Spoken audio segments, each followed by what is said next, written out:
10-24 senior division. He's also international academic competition national championship, 6th place in the nation, and national history. You're locked in. Along with bronze medal. Oh, I should take pictures. So that's he's too really boring. one of the accomplished Sexy. past champion. I'll take them from different angles and call it a day. I'll take them from different angles and call it a day. Yeah. Hey everyone, I'm Shankar. I'm a rising junior at Stevenson High School in Illinois, and I am an NSF alum. I used to compete in geography. I was a finalist, I'm pretty sure, when I was in 8th grade, so I have experience with NSF. I also got 4th at the International Geography Championships a few years ago as well. And recently I've been working as a coach for North-South and a volunteer, helping students learn more about geography, science, English. And I'm really excited to get insights on how I was prepared.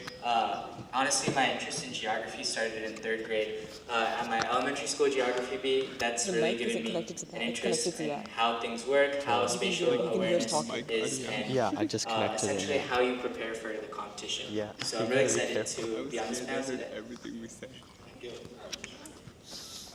Well, we are waiting for Ram and Suneil. We have Harshil Garg here. He's a recent graduate from Brown University, and he has majored in international and public affairs in business economics. And he started his North-South Journey coaching program and was actively leading it. He was also serves as organizational alumni relations director now, and he has also created a passion project which he held over 120 hours of live review sessions to help peers in history courses, pursued history research professors at Brown, Yale, Stanford, and UPenn. And he has written about 8 textbooks, history textbooks, at least 4 of them. So he's an active member of the North-South Foundation and pursuing his 2 passions. So I will hand it over to Harshil to start the session, and then we will proceed once Ramesh comes. Alright, so I'll be the moderator for now while our core team members are finalizing the results for phase 2. So I'll kind of give a brief overview of sort of how, I guess, North-South geography and humanities programs work. So geography is one of our longest running subjects, where we initially built it to mirror the National Geographic Bee, although that doesn't exist anymore. One of the alums of the National Geographic Bee actually created another competition. I'm not sure if it's for middle or high school students, but there are a lot of other competitions that our Geography Bee could prepare kids for, and at the end of the day, we could also be the next National Geographic Bee, so that's where we keep it, where we have phase 1 and phase 2 written in oral, and the finalists go to an elimination style phase 3. Even if you don't qualify, you should still attend. It's really fun. It's even more fun than the spelling and vocab. Here you have kids with whiteboards. You have kids. It's a very, very intimidating, very interesting to watch. You have so many different styles of questions. So please go to phase 3 after this. We actually used to have a history bee, which we are in the process of restarting. We will think about that soon. And we actually do coaching and learning journey for geography and history. And we're also in the talks about having a combined humanities session and doing Model UN, doing history, doing politics, economics, current events, and geography all in one, and potentially also debate and other topics. So, do you want to do a Q&A? Sure. Does anyone have any specific questions? We'll just start with a Q&A. Yes, you? Yes. I'm sorry? I think yes, where's the finals? Where is the finals? I have no idea. They changed the room. I think it's... This is another auditorium we had in history. It's in Harris? Yeah. Your side. 214? No, I don't know. I So think it's in... Yes, it's in the students. It's in Kresge. All right. No, I think it's in Harris, but they are now double checking. Yesterday we thought it was in Harris, but You can come here.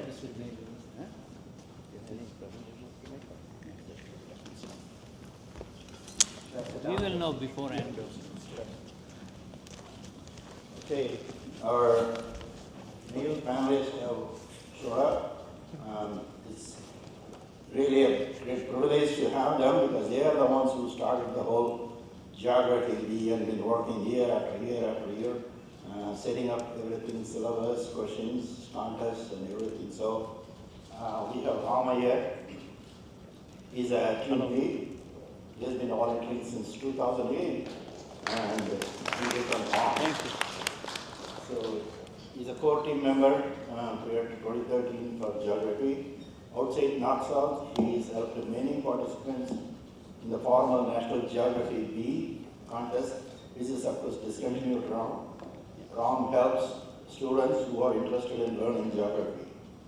He has enjoyed his interactions with geography enthusiasts at North-South and also elsewhere over the years. In the past, he has also written guides to help the participants in the competition. We have Suneil Iyer. He is an oceanographic and research associate at Oregon State University. He holds a PhD and master's degree in oceanography from University of Washington and bachelor's degree from Marine Science and Geology from University of South Carolina. In his early years, he participated in National Geographic B and the North-South Foundation Geography B contest.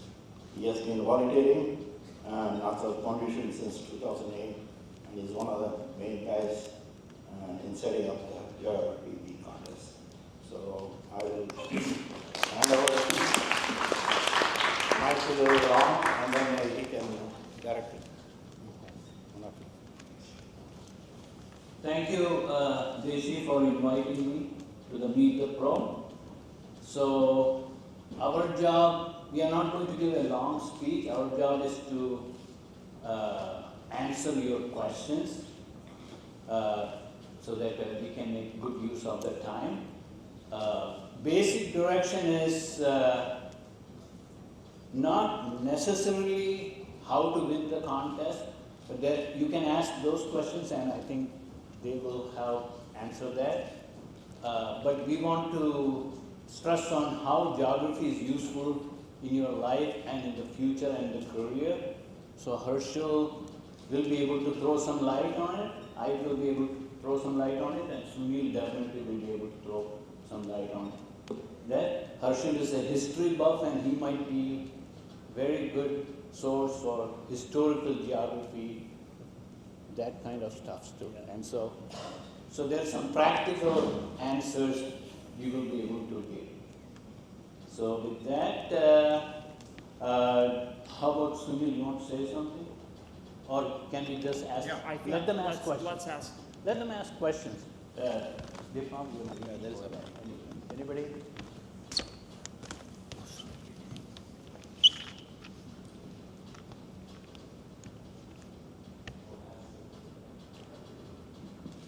How do you prepare for the competitions? Okay.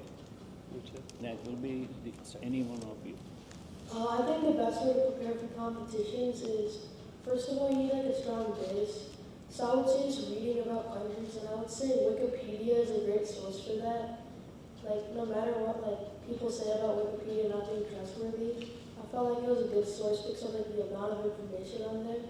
And I feel like another really good resource is practice books with questions in them, because they like really help you like reinforce your understanding of geography and help you kind of practice what you need to do. Yeah, to add on to that, also what I recommend, like once you get this information, definitely make flashcards because it's really easy to forget. Like if the competition's in May, for example, like for IEC, or if you have it for NSF in August, if you start studying in September, you're never going to be forgetting some of the things that you studied. So make sure you make flashcards. What I recommend is a software called Anki, or Anki. I don't really know how you pronounce it. I still just say Anki.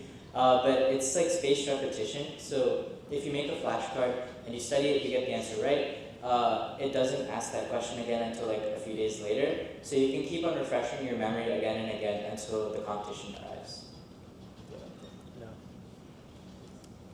And don't forget to read a lot, keep up with the news items, and don't forget the atlases. and reading books, and Google Maps are pretty good for those things too. Suneil?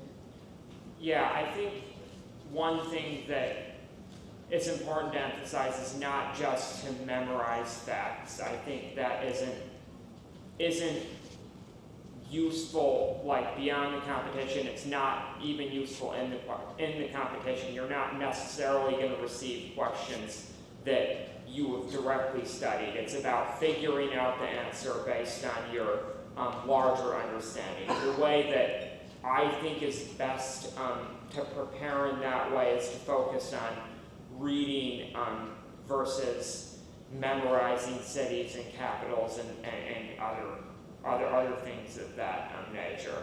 So I think as you're preparing to consult with a variety of sources and try to get a larger background context, and that's going to help you answer some questions which maybe you haven't directly seen before.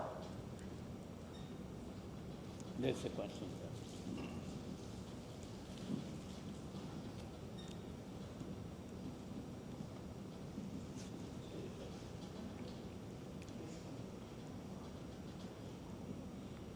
My question was, what are some career options and the benefits of choosing a job in the related to geography? Yeah, we'll have Suneil answer that. So And you I want think, to say something? Yeah. Okay. yeah. So I think the great thing about geography is it is such a broad subject. Whether you are interested in the science aspects, there are plenty of great earth science careers, whether that's with companies, whether that's with the government, whether that's doing research with a university. There are plenty of things just in the earth science field. If that's not your thing, maybe you're interested in political science, which is another thing related to geography. There are plenty of job opportunities and many careers on that side, and everything in between there as well. And what I personally feel is really rewarding about choosing a career like that is you're really making an impact in something that matters a lot. You're not just doing something for the sake of making money, let's say. So I think in terms of choosing a career related to geography, that's really about what within geography you find really interesting, what you really are passionate about, and from there you can branch out and do a whole number of different directions. And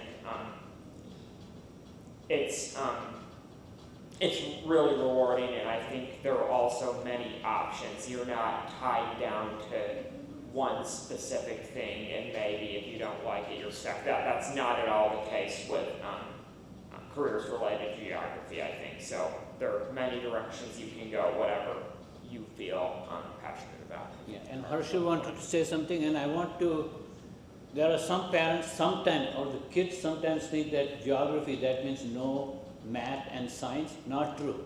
You have to have a lot of math and science, and with geography, it will all be useful. But Harshil will give another approach.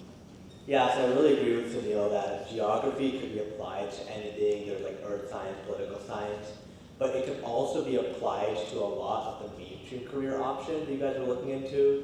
Like, for example, if you're going to want to be a doctor, going into medicine, geography kind of helps you understand like maybe how different cultures are susceptible to disease at different rates. It's sort of like anthropology aspect of being a doctor.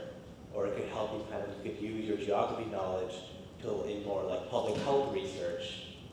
It could also help you in, let's say, consulting or banking, kind of understand the sort of like political aspects facing the country's financial systems. Or you understand, let's say you're going to like international development consulting to help a company grow globally. You can use your geography knowledge to understand like which markets are best suitable or things like that. So geography could also be applied, but also like within geography and history as a whole, there also are a lot of careers, also because geography is the study of the entire Earth, and history is the study of the history of the entire world, basically. So you could just choose one region and there's so many career options there. You could like, so many research opportunities, you can go into education, especially because like, the thing is like, there are not a lot of people really going into like humanities education, so it's not as competitive. So for example, I actually worked last summer at a history and geography textbook publishing company, and that was a really cool experience. It showed like how there's so many people that are needed in the education industry for every single subject. But basically the main idea is that it's so broad that you could just, not only within the field, there are a lot of opportunities, but you can apply it to a lot of mainstream fields as well. You guys want to add anything?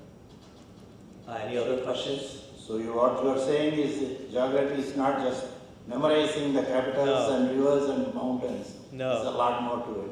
Yeah, there's a one somebody there. Yeah. Yeah.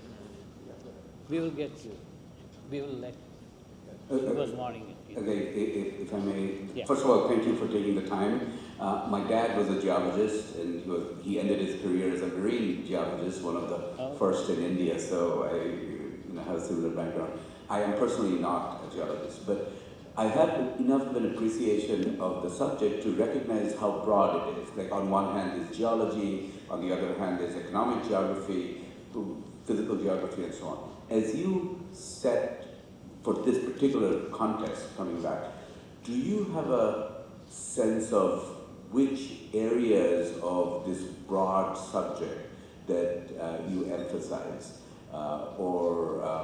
Especially when it comes to geology, physical geography, economic geography, cultural geography. I know they all show up in your syllabus, and if you look at the sum total of it, that's huge.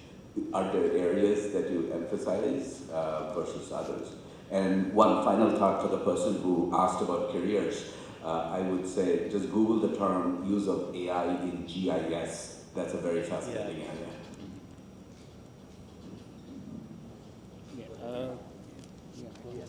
Yeah, Suneil. Okay, go ahead. Yeah, so I guess the short answer, which is not really answering your question, is you do have to know everything. Everything does show up in some sense. In terms of emphasis, one of the things we really try to emphasize, especially for the national competition, is being able to infer things that you don't necessarily know. For example, there might be a situational question and you have to kind of figure out what the answer is based on the context provided in the question. And for example, a few of our SGB participants may have recognized the last 5 or so questions or sort of things that maybe you haven't seen the situation before, or the information before, but you can try to figure it out based on the context. So I think one thing is just trying to have a broader understanding of different subjects. In terms of what subfields of geography, we do try to emphasize all of it, but we're particularly interested in fields and these subfields that are potentially important, such as climate science, such as any changes happening to the population of the Earth, the land of the Earth, and really things that are potentially relevant right now. And we try to emphasize those subjects a little bit more, especially at the nationals, whereas at the regionals it's more based on your baseline level geography that you know. Did that answer your question? Oh, you have something different? Yeah, I totally agree that it's the idea of inferring. It's not like, I would say, memorizing the names of, like, let's say mountains and rivers and things like that. But the idea of, I would say, the idea of understanding why things are the way they are and how geography will progress into the future, that is a critical skill that would really be useful in a lot of like geography applications in mainstream careers. So understanding why things are the way they are would help you in like consulting, like international business, or also in like public health or being a doctor. So that's the main idea. Instead of just memorizing, understanding, okay, why is this country poor? Why why does people of this ethnicity have this disease at a higher rate? Or why, I'm really interested in like migration, so like why are people of this country migrating here? And if you understand that, you get like a better understanding of not just the world today, but how the world is expected to change in the next like 1, 5, or even 10 years, basically. Anything else? Okay. You have to say something? Okay, go ahead. Just really quickly, so I guess from my experience, I'm still in high school, but from my understanding of geography, like Harshil mentioned, it really gives you the analytical thinking that you need for a lot of fields. So I'm doing research in like explainability AI, which is basically if the AI has a diagnosis. So I'm focusing on keratoconus, which is an eye condition, and seeing can common AI models like CNNs and vision transformers explain the reasoning as to how they got to that diagnosis. That's the same analytical skill that I developed in studying for geography, because instead of just memorizing cities and capitals and stuff like that, understanding why these things happen historically is the same types of skills that have brought me to where I am today, analyzing why different machine learning models come to this prediction. So honestly, the analytical thinking you get from geography will take you in any career you want to go to. And actually, I can just piggyback on what he said. So the purpose is not to, have a competition, win it in middle school, then go to high school, just to go to more contests. That's not the purpose. The purpose is once you are in high school, you should try to find somebody to do a project with, like he's doing, and you can pick a different field, find some professors in college if they are, or it doesn't have to be professors, anybody in college. See if you can do a project which will be more practical. He's doing AI. Similarly, there are other practical things, so that will also get you to do work experience. Because it's always fun to do a contest. It's not as easy if you start doing a project, because then you have to bring all your skills together, including writing and researching and some deadlines. So that will be a good stepping stone for college and for the future.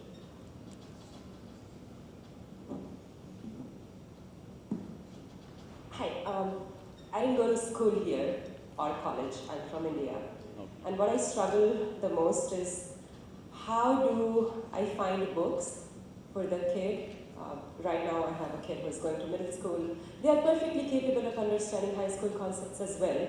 But sometimes I see that kids are falling into the trap of information and not knowledge, like the gentleman in the blue shirt touched upon. How do I make them study the concepts and really understand if they like the subject, or just the dopamine of answering questions and getting a medal, those sort of things. So I find myself looking for online notes, or sometimes I'm going to the National Geographic books, or those are just random books like you mentioned, Wikipedia.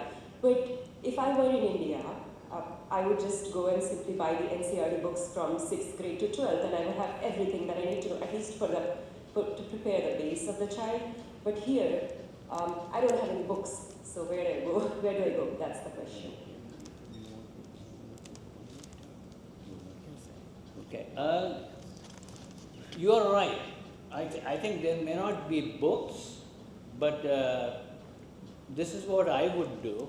I would go to the library and look for different books which are in the area, okay? Things, the schools may not give you the books. Schools are not sufficient to expand your knowledge. You may have to take an initiative and do more. Schools won't be sufficient. So go to the library and try to find books which are on different subject matter, so marine geology or just basic geology depending on your grade, ocean science, and there are websites which give information about the world. Try to do that. BBC has something. That's what we are doing, basically. Right. That's it. It's not an easy process. There's no book. There won't be a book. Attend the North-South competitions so that you kind of know the subject matter, but there are no specific books. There are only guides, and you have to pick up from there and try to research. So parents may have a bigger role than we think. I mean, I guess I can try to add a little bit. So one thing that I personally find helpful is if I'm looking at one subject to really go into depth in that one subject and try to study one thing at a time. For example, if you're reading a book just on world geography, that's such a broad thing that it may not allow someone reading it to pick up more than just the facts. But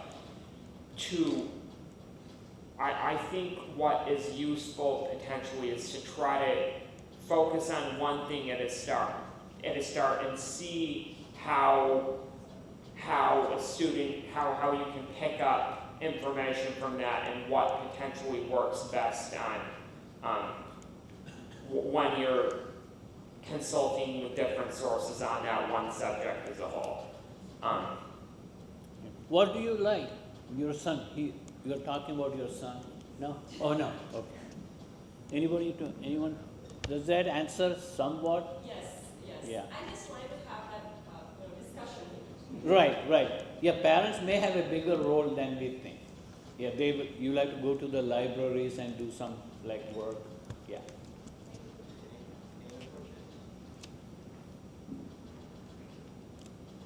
Any other question? Is the gentleman here? Yeah. Yeah, you are loud enough.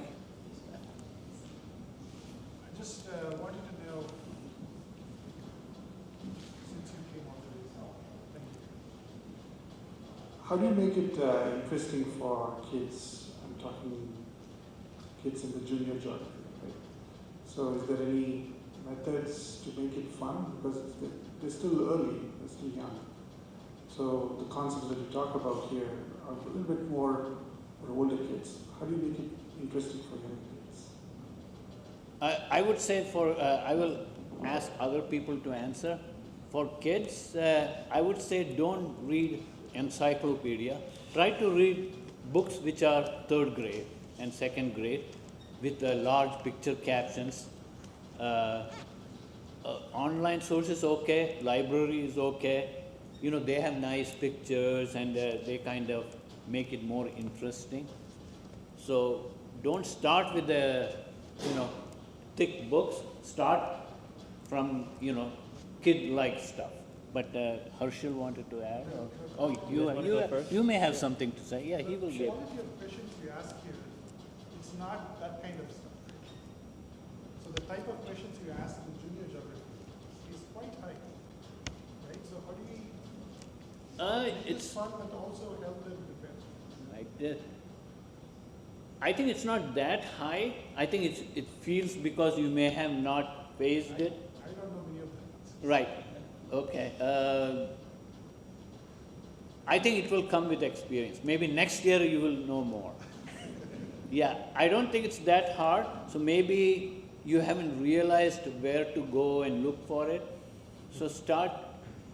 They have some, I think North-South has some geography sessions too.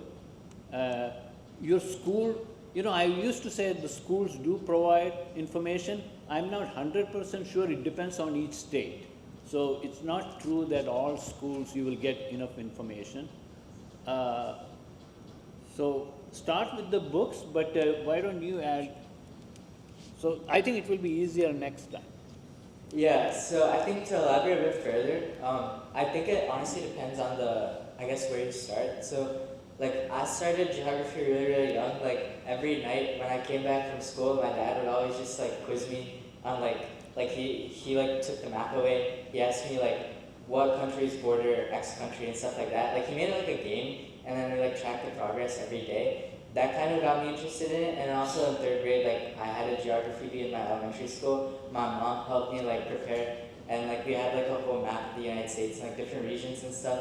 That kind of got me interested in that. But definitely for the concepts earth science, environmental science, I know stuff does come up on the junior geography bee. So I'm a coach right now for geography. What we do in the coaching sessions is that we do like fun games like Kahoots and Vinkits and Bookits for all the kids. So we have these concepts that show up in junior geography, but we convert it into a game for the kids to have fun and also compete with their classmates to kind of build that spirit. Do you want to elaborate? Yeah, so I would say one thing is like if you guys like traveling, then you guys could maybe like you could go to like a historic place or something that's like really cool, and you could like start talking about the history or the geography of that place. And I feel like when they can actually see what they're studying in action, it really makes them interested. Or maybe take them to a local museum or like an art museum or a history museum and kind of talk to them about like the cultures instead of just showing them a book. And then like if they can actually see it, if they can actually learn more, like kind of like witness it themselves, that number one, it kind of like tests whether or not they're actually interested in geography. And number two, it kind of gives them an opportunity to kind of like self-explore geography rather than like forcibly studying an encyclopedia. And that's actually kind of how I got interested in geography, where I was like travel a lot with my family, and I got really interested because like some of the questions you ask are like my travel destinations. And that's actually how I got interested in history as well, because in history class I was learning about the histories of my travel destinations, the history behind things I've just seen photos of or things that I've just seen what they are today. Anything else you especially? Yeah, you want to say this? Yeah, go ahead. I feel like interest in geography doesn't like really come from like forcibly like making people study. I feel like the kids have to like kind of find their own interest in the field and like kind of want to learn more as they like grow older. And I don't think like parents like can induce like an interest or something. I feel like the kids like just need to like learn on their own and have that like interest in it. If you go to the zoo, talk about those animals. If you're taking your kids to the zoos, talk about those animals, their habitats, where they came from, those animals originated from. That may get them interested in, oh, came from Burundi, where is Burundi? So that might get them interested. So as he said, it's gradual build-up. Okay. Any other questions? Here's a question. Yeah, right next to you. So like you guys said, like geography is a big, broad subject. What's something that you guys might think is kind of really important in geography itself? I guess we can all share. Yeah. Yeah. I would say, kind of like what I was saying earlier, understanding the why of geography. Like, why is this the way it is? Why did these people migrate to these places? Or why did this population have this disease? Or like, understanding the why in geography is really important because like, then you kind of understand, then you kind of understand like the forces of change and like how things are going to be in the next few years. And that's really what my takeaway from geography, like why, when I look at the questions, I really like the questions and I'm like, okay, what does this teach me about the sort of present day? Understanding like sort of why the capital city moved, or like why there's a big population around this river, but not around these mountains because they're really cold. Or why does this port city have a very high population, or why are people migrating from urban to rural areas? Or even like, why is the population aging? That's really important. Yeah, for me, honestly, it's very similar. I'd also say kind of the history behind the geography. Like if you're doing a history beat or a competition like that, you'll of course notice the similarities. So like if you're studying geography, if you learn the history of the place as well, that's going to make you a broader thinker.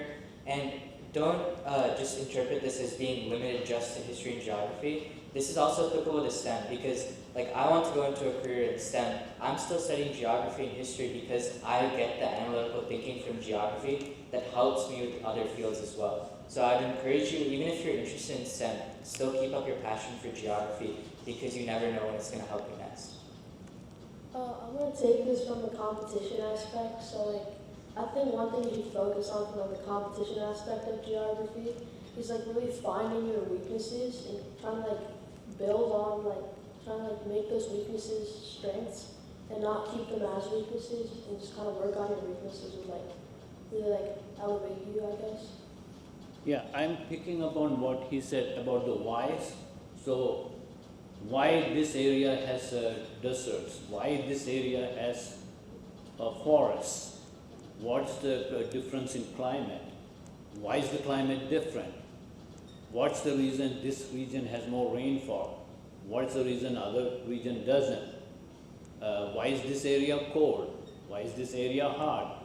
So that will force them to look at the world in a bigger, viewpoint, and they will start understanding, oh, that's the reason it's this, oh, that's why this is here. So I think you have to expand like that by asking questions, why, for many things. Yeah, I think everyone else pretty much covered it. It's about finding something first with understanding, and that's also like important in today's world, whether that's political science or climate science or something that is relevant, and that's what. And there are plenty of examples of that within geography that I think are very important to learn more about. Yeah, and as this gentleman talked about geology, why are the rocks different here? That kind of read about that and see which are the older rocks, why was there volcanic activity. So it can build up as you ask questions. What atlas do you guys recommend for like looking at countries and like figuring out borders and all that? What was it? I think he asked for atlas. I think National Geographic atlases are pretty good. National Geographic atlases are pretty good. But you can also get a lot from websites, okay? But atlas-wise, I think National Geographic atlases are still okay, I think, as far as I know. I know there are some changes here and there, but they are fine.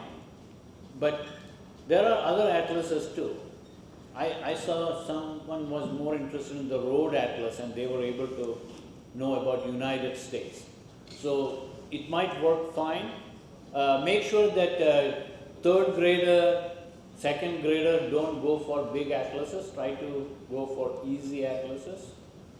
Don't have an atlas which has many information, because then they will just get, oh, what is this? And they may not understand.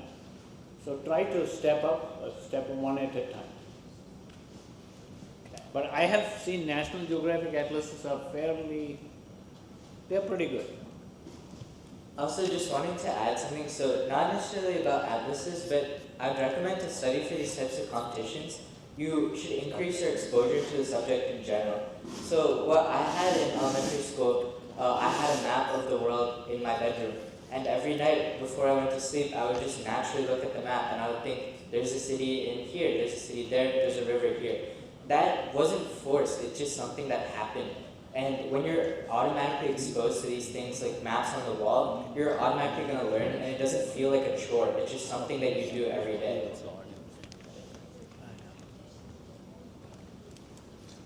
Okay.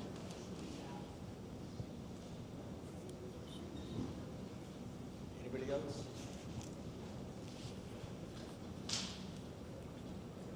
And panelists are going to leave, so one question we can have from anyone. Yeah, we have to leave, but Harshil has something. He will. Yeah, he will have some. I'll have to leave. Yeah, you go ahead. Okay, any questions for Suneil or me? Or me. Wait, Harshil says. Yeah, No, also you will be here though. No, I have something else. I'm leaving. Oh, really? I'll leave later. Yeah. Okay. Is NSF going to have something beyond 8th grade? I see that it's now cutting off at. Yeah, I think the management may know better, but I don't think NSF has anything beyond 8th grade for geography. But ideally, as I said earlier, we have it up to middle school, NSF. Once you are past middle school, ideally you should try to see if you can do something practical and see if you can do a project in association with somebody at school. And once they are in 10th or 11th or 12th, yeah, senior, you see if you can find somebody in college and try to do projects, do volunteer work which may have geography, use of geography. That might be more useful because that's what I think. That's just my opinion. So with the competition specifically, no, but Shankar and I are actually thinking through North-South of hosting something for high schoolers, like a debate or a Model UN or some discussion-based thing where we can get large groups of people together. Another thing you could do is you could volunteer for our history and geography coaching program, or there are a lot of other things, kind of like as Ram Uncle was saying, do something practical, like a lot of your classmates in high school will probably do like science or like math research with professors. You can actually go in parallel, you can do like history, geography research, and you'll see when you look at the college departments that there's so many, they may not have geography, but they have so many things related to geography, like geology, earth science, GIS, history, even with history like anthropology, archaeology. And sometimes, a lot of the time, they have like, not like research, but it's like maybe data mining projects. Like they're creating a database and they need you to find data or things like that. And those would really give you a lot of exposure, and it would also look really good on your resume because a lot of people in the humanities field don't really do research or don't do like professor university level work at that young of an age. And also you could like try volunteering at a local museum. Like all cities have like a city museum that explains the history of the city, or as I said, North-South, or find like maybe like public health related work, or basically, I mean that kind of depends on like where you live, but basically local museum or research or like whatever you guys want to do basically, or even coaching on your own. Yeah, that's a great answer. Yeah. Yeah, I don't think anybody can do major research, but he said helping them with data mining and things like that. Yeah. Yeah, that's it. Do you have anything to add? I think you all cover it well. Right. Yeah. Do you have anything? One thing I will add is North-South is totally based on volunteers. So unless we have enough volunteers to come forward to help Ram and Suneil and develop more, question banks and question data to the higher level, it's really hard for us to even sustain whatever we are doing. So we encourage everybody, all the parents who are knowledgeable, come forward and then help us out. You can coach the kids even to the high school level. You don't have to have a contest, but you can coach the kids in the high school level. So that will help. Ram and Suneil have to go for a phase 3. Geography be set up, so we are going to leave now. I'll see you after. We are going to, thank you very much. We are going to continue with Harshil and our 2 other experts about the discussions here. I can go. Go ahead. I can leave in 10 minutes. It's fine. Okay. Yeah, you hold on till 11 o'clock for the next session. Just for information, we are going to continue the session after we are done with a talk on learning journey courses being offered by North-South for all elementary and middle and high schoolers and all those different programs. And then continuing that, we are going to have